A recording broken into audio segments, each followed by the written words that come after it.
Have you ever stared at a painting so long that it almost felt alive? Not just the way beautiful art pulls you in, but truly alive. Alive enough that when you turn your head, you swear the eyes inside the canvas turn with you. Alive enough that when you return later, something has changed. The mouth is curled in a smirk that wasn't there before. The shadows are darker, stretching farther, and the figure itself seems to have moved. Most paintings are static, frozen in time, but this one is different.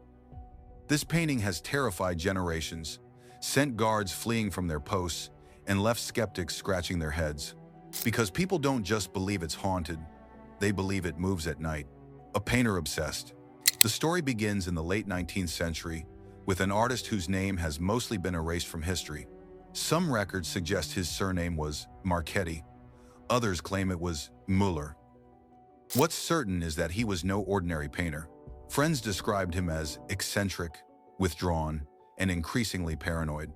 He rarely left his studio, living on bread, wine, and cigarettes while working furiously at the canvas. Letters discovered later in archives reveal his obsession.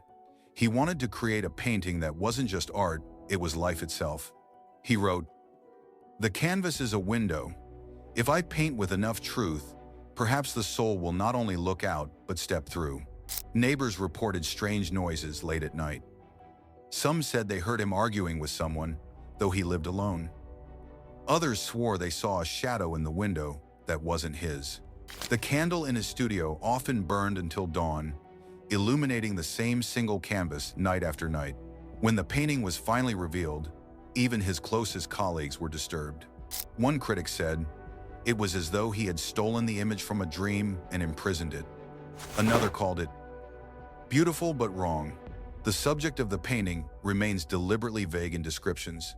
Some see a young woman in mourning, others see a gaunt man with hollow eyes. Strangely, not everyone agrees on what exactly the figure looks like, as though the painting shows different things to different people. And then, only weeks after unveiling it, the artist was found dead in his studio. His face was twisted in terror, his hands were clutching his chest. The painting stood behind him, untouched.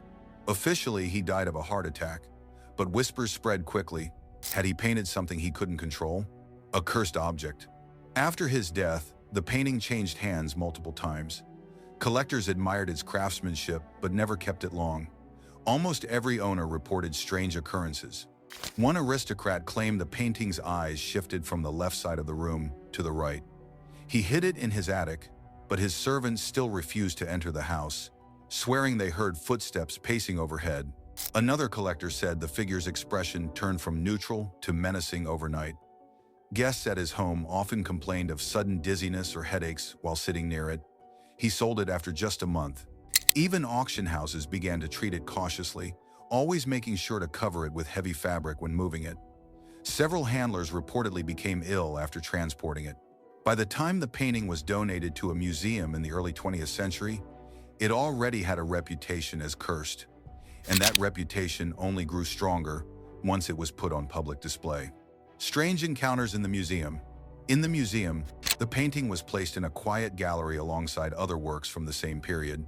But visitors quickly noticed that something was different. Children were the first to react. Many cried when brought near the painting.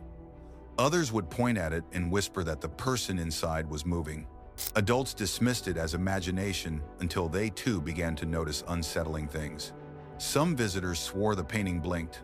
Others claimed the hands of the figure were in a different position when they returned later. Couples often disagreed on the figure's expression.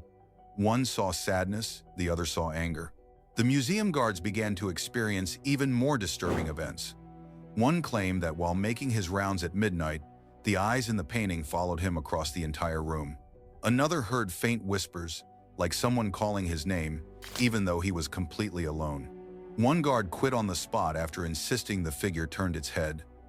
He refused to ever speak about it again. And it wasn't just the staff. Paranormal investigators have spent nights in the gallery, reporting temperature drops of over 10 degrees near the painting. Some recorded strange audio murmurs, faint sighs, even what sounded like a heartbeat. The evidence on tape. In the 1,990 seconds, the museum installed surveillance cameras. For the most part, they caught nothing unusual. But a handful of recordings still unsettle those who review them. In one, the figure's head seems tilted slightly differently between frames, though the camera never cuts away.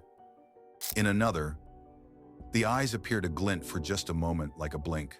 The most infamous clip shows a shadow passing across the canvas, even though no one was in the room. Skeptics dismiss it as lighting tricks, camera glitches, or pure imagination. But believers argue that the sheer consistency of the reports over decades by strangers with no connection to each other proves there's something far darker going on.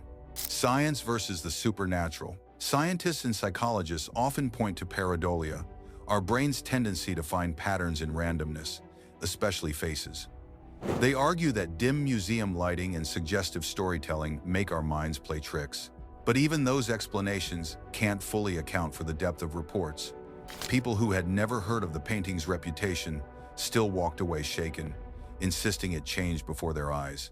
Some visitors developed recurring nightmares after seeing it, dreams of the painting's subject stepping out of the frame, chasing them down endless corridors, or whispering in a language they couldn't understand. A handful woke up with bruises or scratches they couldn't explain. Coincidence? Or contact with something trapped in the canvas? The curse theory.